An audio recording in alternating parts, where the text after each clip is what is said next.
Sabe muito bem lá o que significa essa palavra mais de cunho teológico, redimidos. Mas redimido é um sinônimo de uma palavra que a gente usa muito. Salvo, liberto, sabe, livre da perdição, fora do perigo da condenação. Esse é o redimido, é aquele que está no caminho de Deus, é aquele que anda segundo a vontade de Deus, é aquele que abandonou a própria vida, os próprios desejos e passa a viver aquilo que Deus tem para ele. Esses são os redimidos. Esses são aqueles que estão vivendo em acordo com o propósito e a vontade de Deus, e nós somos chamados para viver assim. Amém. Quando Deus projetou o homem, a mulher, nos projetou, Ele nos chamou para isso. Para a gente viver na salvação, na felicidade, na alegria, para a gente estar em comunhão com Ele, perceber o que Ele quer para a nossa vida, para a gente poder ter uma alegria de vida e ter um rumo, um sentido legal na nossa vida. Mas, infelizmente, não é fácil, porque às vezes nós não conseguimos deixar algumas coisas para trás. Infelizmente, em alguns momentos, nós nos vemos que tropeçando pela vida, não é verdade? Em algumas situações nós nos vemos assim meio que perdidos, sem uma saída, sem uma esperança, sem uma direção concreta. E aí nós nos embaraçamos, nós nos levamos pelo pecado, nós nos desculpamos e não conseguimos viver de acordo com o que deveria ser. Não é fácil ser redimido, não é fácil estar salvo nesse mundo que a gente está. Não é fácil. E a gente acaba se atrapalhando na nossa corrida, na nossa jornada, na nossa vida. Ou será que é só comigo que essas coisas acontecem? A gente sabe que Deus ama a gente. A gente sabe que Deus enviou o seu Filho ao nosso favor. Mas algumas vezes a gente não consegue fazer como deveríamos fazer. Algumas vezes a gente se perde. Algumas vezes na estrada da vida, na corrida da vida, a gente se cansa. Algumas vezes na trajetória da vida a gente fala, e agora?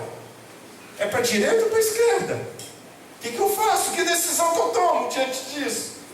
Meu Deus, o que eu faço diante dessa situação que eu nunca imaginei que eu viveria um dia? O que eu faço agora que eu estou aqui num momento em que eu sequer sei o que é melhor para mim? O que eu faço? É assim que às vezes eu me sinto.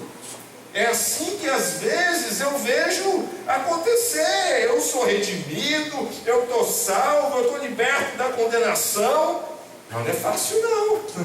A vida não é moleza. E às vezes eu não sei como fazer e o que fazer. Pensando nisso, nessa semana, olhando para o redimido, pensando que somos redimidos, eu me lembrei de algumas situações da minha vida, desde a minha infância. E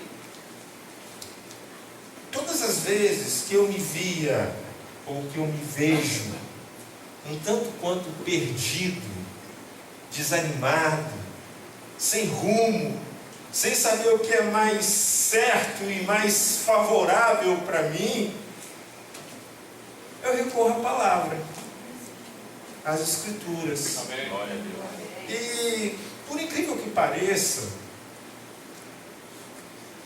lá em Hebreus, tem um texto que é muito interessante quanto a isso. Mas antes, eu quero dizer para vocês que, em meio a essa luta que a gente está vivendo, a esses problemas todos que nós passamos, tem alguém torcendo por você. Amém. Glória a Deus. Tem alguém torcendo por você. Mas como assim? Quem está torcendo para mim? Meu irmão? É meu amigo? É meu chefe? É o pastor lá da igreja? Quem é que está torcendo por mim? Pois é, tem alguém torcendo por você. Tem alguém torcendo para dar tudo certo para você. Tem alguém mostrando para você que o que você está vivendo hoje, ele já viveu lá atrás. Tem alguém dizendo para você hoje que essas lutas que você está passando, que os problemas que você está vivenciando e não sabe muito bem como resolvê-los, alguém lá atrás já viveu. Afinal de contas, como diz o autor de Hebreus, lá no capítulo de número 12, nós vamos ver de uma forma muito clara que nós estamos rodeados por uma grande nuvem de testemunhas. E depois de eliminarmos tudo que nos impede de prosseguir e o pecado que nos assedia, vamos correr com perseverança a corrida que nos está proposta, fixando os nossos olhos em Jesus, o autor e consumador da nossa fé, o qual, por causa da alegria que lhe estava proposta, suportou a cruz, não fazendo caso da vergonha que sofreu, e está assentado à direita do trono de Deus. Sabe, esse texto, ele mostra para a gente que realmente, se você for voltar agora, o capítulo, vira a página ou volta um capítulo aí no seu aplicativo, você vai perceber uma coisa. O capítulo 11 de Hebreus vai mostrar para a gente um rol de heróis da fé. Vai mostrar para a gente um número de pessoas que vivenciaram coisas que talvez eu e você, de alguma forma, também estamos passando. Você vai perceber aí nesse rol que vai de Abraão a Jefté, a Noé, que vai, sabe, a Raabe, que vai a Jacó e a Moisés, que mostra a luta desses homens, de Sara, que, enfim, que apresenta homens e mulheres como eu e você, pessoas simples, comuns, mas que conseguiram ser fiéis e permanecerem fiéis a esse Deus maravilhoso. Sabe, existem pessoas que viveram o que você está vivendo. Existem pessoas que passaram por lutas talvez maiores, ou quem sabe menores do que a que você está vivendo. E hoje essas pessoas, como que num grande estádio, elas estão assentadas nas arquibancadas, lá no céu. Aleluia. Olhando para mim e para você, e vendo a nossa corrida diária, vendo a nossa luta cotidiana, percebendo cada uma das ações de nós redimidos, lavados, salvos, que caminham e se dirigem rumo à salvação. E de lá eles continuam dizendo para a gente: persevere, vai adiante, não pare, não desista, não desanime. Eu já estive aí no seu lugar, eu já passei por isso. Não desanime, não baixe a sua cabeça, continue caminhando a cada dia. Você não está lutando sozinho. Sabe, é isso. Nós somos redimidos, nós somos lavados e remidos pelo sangue de Jesus. Amém. E alguém torcendo por nós, e são muitos homens e mulheres. São muitos que estão. E quando a gente começa a pensar nesse rol da fama, do sucesso, nessa galeria de heróis, surgem alguns homens que eu gostaria de destacar. E o primeiro deles que eu vejo é Davi. Sabe, talvez você esteja lutando contra gigantes, assim como ele já lutou. Talvez você esteja enfrentando alguns problemas e algumas dificuldades que têm trazido um sentimento de fracasso, de luta e de problemas para você. Talvez, assim como Davi, você está sendo levado a uma batalha que você não está entendendo nem porquê, porque foi assim. E se eu e você pudéssemos ouvir o testemunho de Davi, ele iria entrar em cena dizendo assim: ó, eu sou pastor de ovelhas, eu já lutei com ursos, com leões, Mas hoje meu pai me pediu para levar alguns alimentos para os meus irmãos que estão lá na guerra. E eu obedeci e estou indo lá para encontrar com os meus irmãos. Só que, quando eu cheguei aqui no campo de batalha, eu percebi que já fazem 40 dias que o meu povo está sendo afrontado por um homem, um filisteu. Um homem que há 40 dias insulta o meu povo e o meu Deus. Eu não sei por que até hoje eles não fizeram nada contra ele, mas eu sei de uma coisa: com ou sem armadura, sendo ele grande ou pequeno, em nome do meu Deus eu vou lutar contra ele, e eu vou alcançar a vitória. Porque eu não aguento mais ver essa coisa humilhante, o meu povo acuado, temendo, sofrendo pelas ameaças desse homem. Glória a Deus. Sem dúvida alguma, essas seriam um testemunho muito rápido de Davi em relação a tudo que viveu. E como ele é um desses tantos que torcem por nós, se eu e você perguntássemos para ele: Davi, e o que você tem para nos dizer e nos deixar de forma clara? Qual é a palavra, a frase, a sentença que você tem para nós? Davi diria assim para a gente. Vamos ler? O gigante pode ser grande, mas não se intimide. Deus te acompanha na sua batalha. Amém, irmãos? Glória a Deus.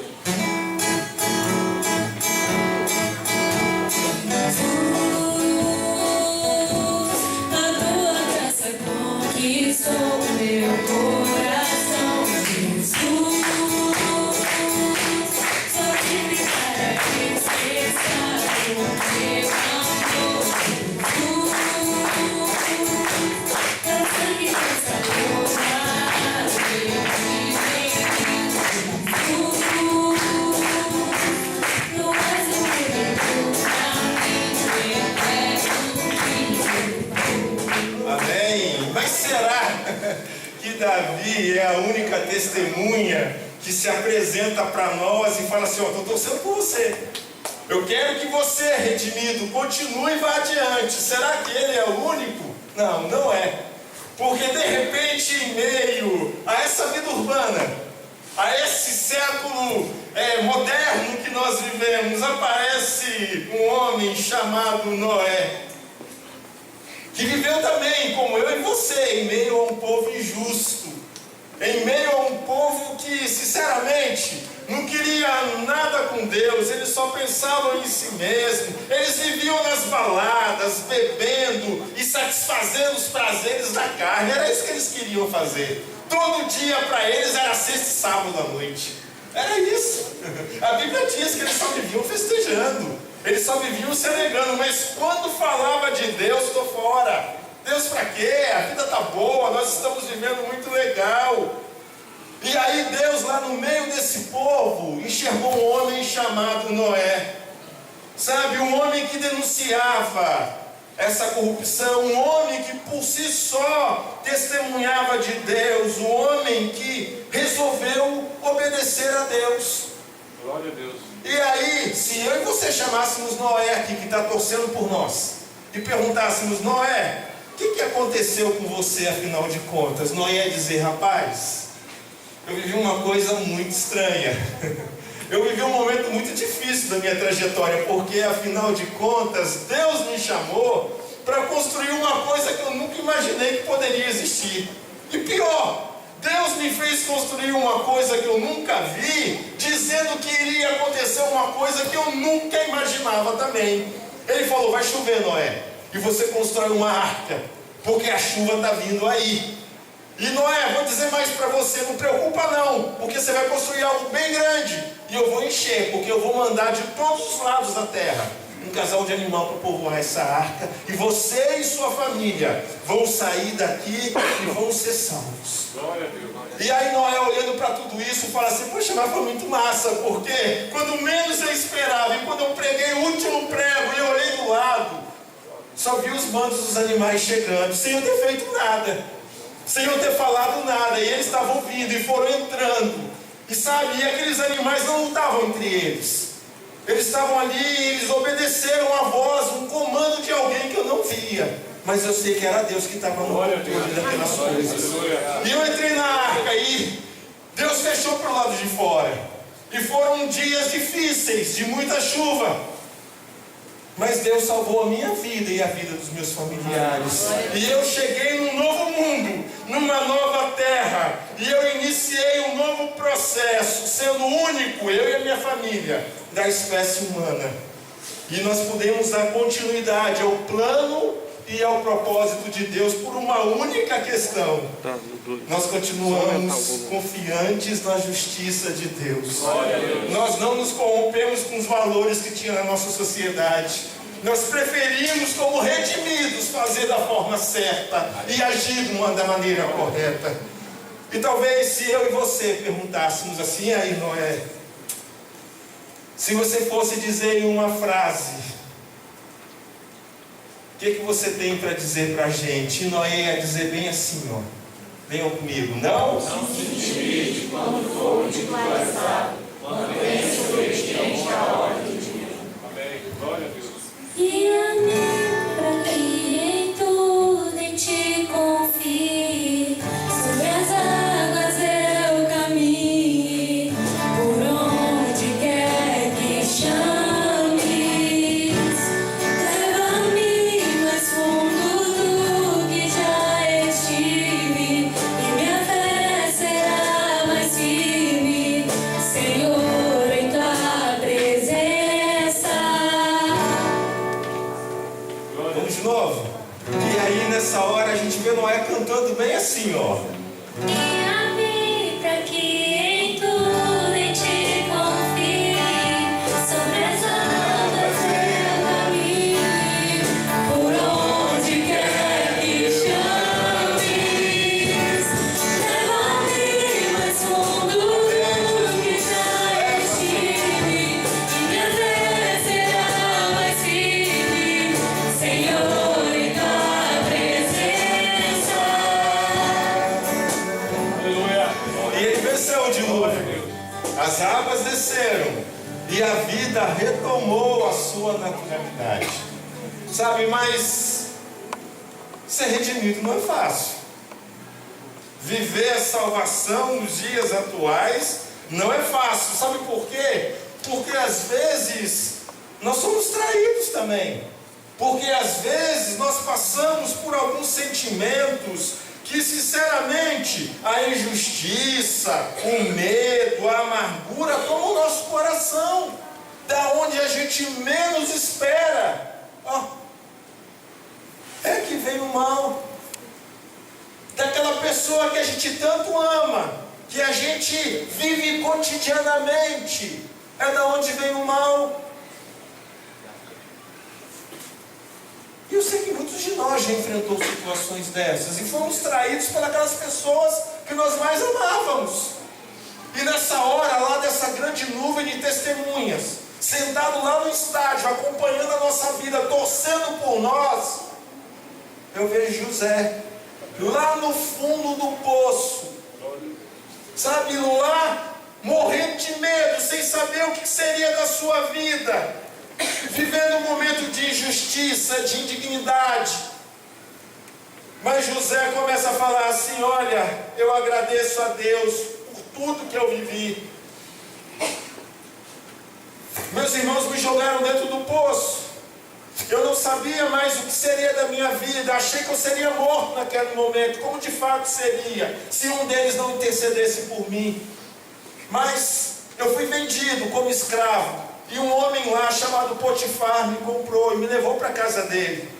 E eu trabalhei na casa dele com muito afinco, eu dei o meu melhor, eu fiz tudo que era melhor, mesmo sabendo que eu não era escravo, mesmo sabendo que eu era uma pessoa digna, que tinha uma família, que tinha um pai e minha mãe que zelavam por mim. Mas eu não desisti, eu dei o meu melhor e eu fiz tudo que eu podia fazer.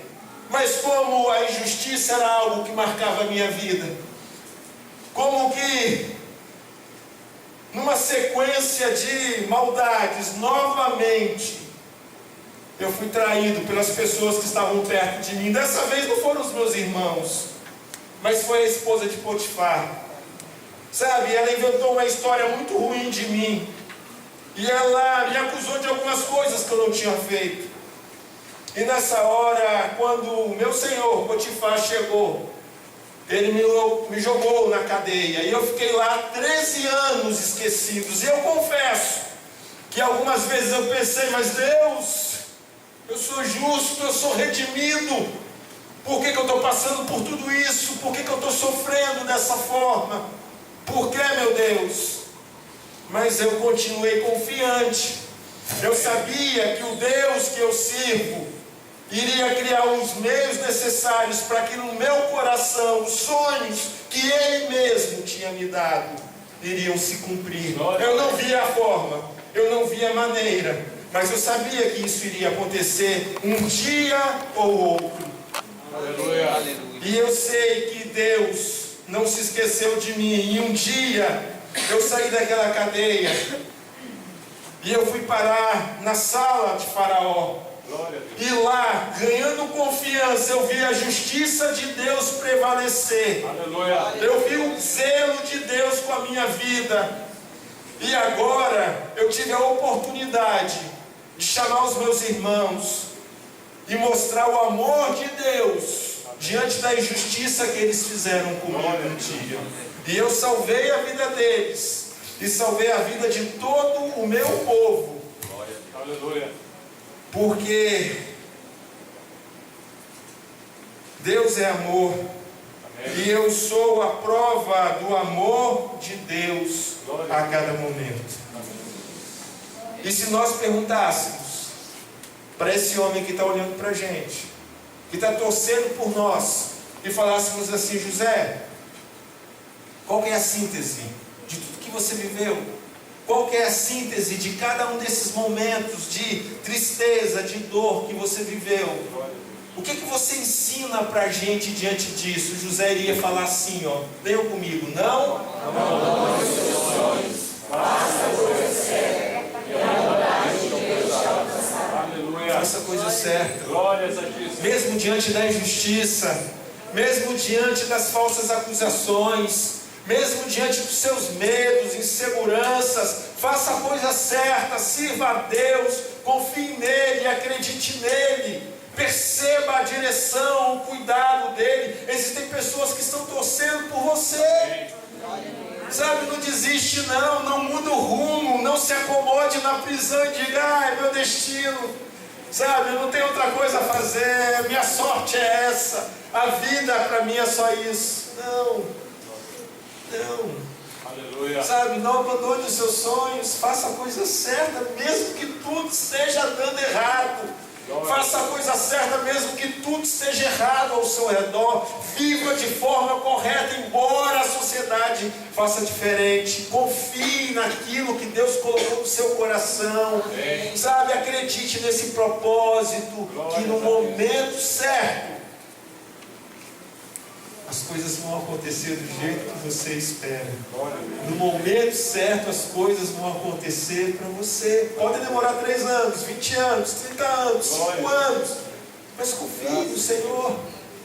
Se Ele prometeu, Ele vai cumprir. Se Ele colocou um sonho no seu coração, Ele não é como o homem que mente, que engana e não cumpre o que falou. Confia nele, Ele é fiel, Ele é justo, Ele é verdadeiro. Acredite no que Ele tem para você. Ele quer levar você a novos níveis, a outros lugares. Sabe, Ele quer criar circunstâncias e situações para você. Então acredite no amor dEle. Amém. Ele tem uma forma estranha de conduzir. Talvez José diria isso para a gente: olha, a forma que Deus me conduz sinceramente é muito louca, mas eu confiei no amor dEle. E eu fechei os meus olhos e disse: pode levar, Senhor. Eu estou rendido. Eu estou aqui na tua presença. Pode me levar para onde o Senhor quiser, do jeito que o Senhor quiser, como o Senhor quiser. E é isso que Ele tem feito com a gente. Amém. Ele tem nos direcionados, ainda que você não entenda, ainda que você não compreenda o porquê que está acontecendo assim. Mas Deus tem planos, e planos que são eternos na sua vida. Amém? Amém? E aí, depois de tudo isso, a gente olha de novo lá para o hall, para a nuvem de testemunhas, para, ao meu ver, a galeria de fato da fama. E aí a gente vai encontrar uma mulher falando para a gente: sabe? Mas não era uma mulher qualquer, sabe? Era uma mulher que hoje está lá no estádio celestial, que hoje está lá torcendo por mim e por você, mas a vida dela aqui nessa vida não foi fácil não. E sabe por que não foi fácil? Porque ela tomou alguns caminhos errados, ela andou com algumas pessoas erradas, ela se juntou a alguns tipos que não eram legais, e ela passou a viver como prostituta nessa vida, sabe? Ela assumiu alguns valores que não eram nada interessantes para ela. Sabe, ela cometeu muitos erros, ela viveu estigmatizada e por onde ela passava ela era apontada por aquilo que ela fazia. E se nós pudéssemos chamar Raabe aqui, para ela poder falar para a gente, ela ia dizer assim: olha, eu não comecei bem a vida não, sabe, eu queria fazer a coisa certa, eu queria fazer o que é correto, mas acabei andando com as pessoas erradas. Eu não estava orgulhosa do que eu era, eu vivia envergonhada, mas eu estava escrava dos meus vícios, dos meus costumes, da minha maneira de agir. Eu estava sem saída, eu já não tinha mais uma outra opção, eu não tinha mais outra coisa a fazer, senão continuar fazendo a mesma coisa todo dia, sabe? Eu já não sei mais, eu não tinha uma outra proposta. Mas um dia, eu estava na minha casa, e eu vi quando alguns homens passaram meio que fugindo e escondendo-se nas sombras da muralha. E eu fiquei assustada em vê-los. Mas ao mesmo tempo, algo no meu coração ardia e dizia: ajuda-os, ajuda-os. E pela primeira vez, sem nenhuma maldade no meu coração, eu chamei aqueles homens. E eu disse: olha, eu vou esconder vocês aqui dentro da minha casa. E algum tempo depois de eles estarem lá, eles começaram a falar para mim de um Deus que eu nunca tinha ouvido falar. Eles começaram a anunciar para mim que há um Deus que é amor, que é bondade, há um Deus que perdoa, que salva, que redime. Há um Deus que nos ajuda, que nos favorece e que muda a nossa história. Há um Deus que pode fazer milagre na nossa vida. Há um Deus que tem propósitos eternos, que guia o seu povo ao longo dos anos. E por incrível que pareça, eu olhei, pensei, eu já não tinha muita coisa mais a perder, porque eu sei que uma hora ou outra eles iriam descobrir que eu escondi pessoas de outro país dentro da minha casa que estavam ali espionando. E eu resolvi acreditar nesse Deus. Se Ele tem bondade, misericórdia, e se Ele perdoa, eu quero isso para a minha vida. Eu sei que eu não sou digna, eu sei que eu não sou uma pessoa que fez tudo correto, eu sei que eu comecei da forma errada, mas se esse Deus fala de amor, de esperança e de mudança, eu também quero isso. E Raabe, então, é uma heroína da fé hoje. E Raabe hoje, por incrível que pareça, se você olhar nas escrituras, lá em Mateus, na parte da genealogia, você vai ver que Raabe, uma prostituta, arrependida, mudada, transformada, foi agraciada por Deus ao ponto de fazer parte da família de Jesus. Da família de Jesus, das poucas mulheres que tem o seu nome na escritura, está lá o nome de Raabe. Sabe, nós estamos falando aqui de um Deus que é misericordioso, nós estamos falando aqui de um Deus que é bondoso, de um Deus que é amoroso, de um Deus que pode nos ajudar, de um Deus que perdoa pecado. Eu não sei como você começou, eu não sei em que ponto você falhou, eu não sei quais foram os tropeços da sua vida, mas a bondade, o amor e a misericórdia de Deus estão disponíveis aqui hoje. Aleluia. Eu não sei como você viveu aí, mas eu sei de uma coisa: ainda que você tenha começado errado, ainda que tenha feito tudo errado, Ele pode dar uma nova chance para você. Ele pode recomeçar a sua história de uma forma diferente. Foi isso que aconteceu com Raabe. Se nós perguntássemos: Raabe, o que você tem para dizer para a gente nessa noite? Leiam comigo. Você pode ter começado mal, mas não é tarde para mudar. Deus pode te dar uma nova chance. Deus pode te dar uma nova chance. Deus pode te dar uma nova chance. Ouça essa canção.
Sabe, é isso que ela sente. Ela fala, olha, o amor dele me alcançou, sabe? Minha vida hoje é outra.